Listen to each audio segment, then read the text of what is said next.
histoire commence en 2010, après mon baccalauréat, quand je suis allé à l'université et je suis allé en filière mathématiques. Bon, en terminale, on avait un groupe d'études de près de 7 personnes. Je suis allé à l'université de Yaoundé 1. J'ai choisi de faire mathématiques parce que mon objectif c'était d'avoir une licence. Avoir une licence en mathématiques et puis tard, maintenant chercher à obtenir soit une bourse, soit à intégrer une grande école. Mais les choses ne se sont pas passées comme j'avais souhaité. Donc après 3 ans, je n'avais pas toujours la licence. J'essayais toujours d'avoir cette licence-là parce que j'ai fait 4 ans à l'université. J'essayais d'avoir cette licence-là, je n'ai pas pu. Et j'étais un peu frustré parce que de l'autre côté, il y avait mes amis qui, après le baccalauréat, directement sont entrés dans des grandes écoles. Et ça me frustrait.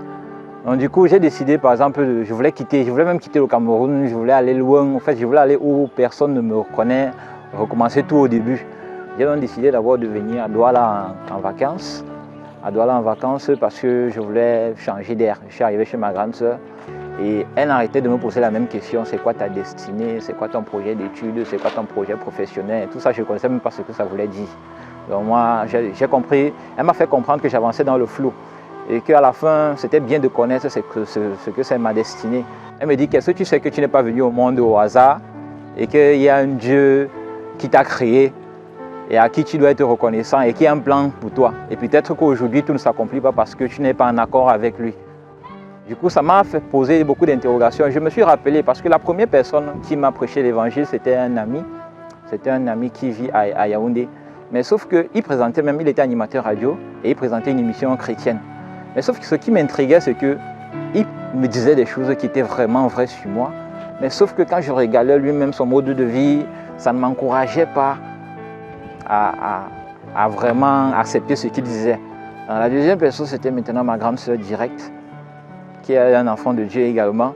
Elle m'avait invité à plusieurs campagnes d'évangélisation où je venais juste parce que je voulais lui faire plaisir. Je venais là parce qu'elle avait dit que bon voilà, il faut venir. Elle a tellement insisté, il fallait que je vienne là juste pour lui dire que bon, j'ai honoré à son invitation. Du coup, à la fin, quand je suis revenu à Douala, je me rappelle, elle m'avait branché avec un évangéliste. Il venait souvent à la maison de temps en temps partager la parole. C'est vrai que quand il arrivait, moi j'étais fâché parce que je ne voulais pas l'écouter. Et du coup, bon, je le faisais juste parce qu'il fallait qu'il donne un rapport. Après, il devait donner un rapport à ma grande sœur. Et puis bon voilà, il fallait que je lui dise la vérité. Et il m'avait poussé à commencer à lire ma Bible. Donc maintenant, ce que j'ai décidé de faire, c'est que quand j'ai écouté l'évangéliste parler plusieurs fois, il y a un verset qui m'a marqué, Isaïe 41, 10, où on dit « Ne crains rien, je suis avec toi, je te fortifie, ne balade pas ton regard inquiet », je paraphrase.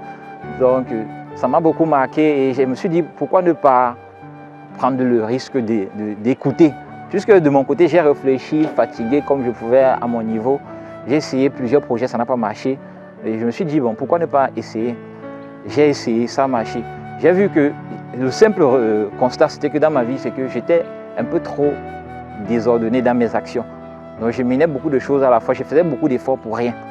Et juste parce que je n'étais pas organisé. Le simple fait d'accepter Christ, de confesser Jésus, m'a permis de m'organiser.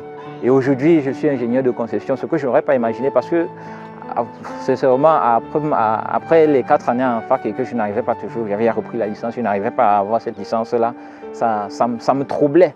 Ça me troublait, je me disais, j'avais l'impression que tout était fini et que tout était... il n'y avait plus d'espoir, quoi. Aujourd'hui, je suis fier parce qu'à la fin, mes amis, on est carrément au même niveau aujourd'hui. On travaille ensemble sur les mêmes projets et ça me rassure. Donc c'était un véritable plaisir pour moi et j'aimerais également inviter tous ceux qui regarderont ces vidéos, tous ces jeunes-là qui se posent des questions sur leur vie, sur leur plan projet professionnel, tous ceux-là qui réfléchissent tous les jours, qui se donnent tout ce fardeau-là. Et pourtant, la simple chose qu'il y a à faire, c'est d'accepter le Seigneur Jésus comme Seigneur et Sauveur et de décider de marcher avec lui pour l'avenir.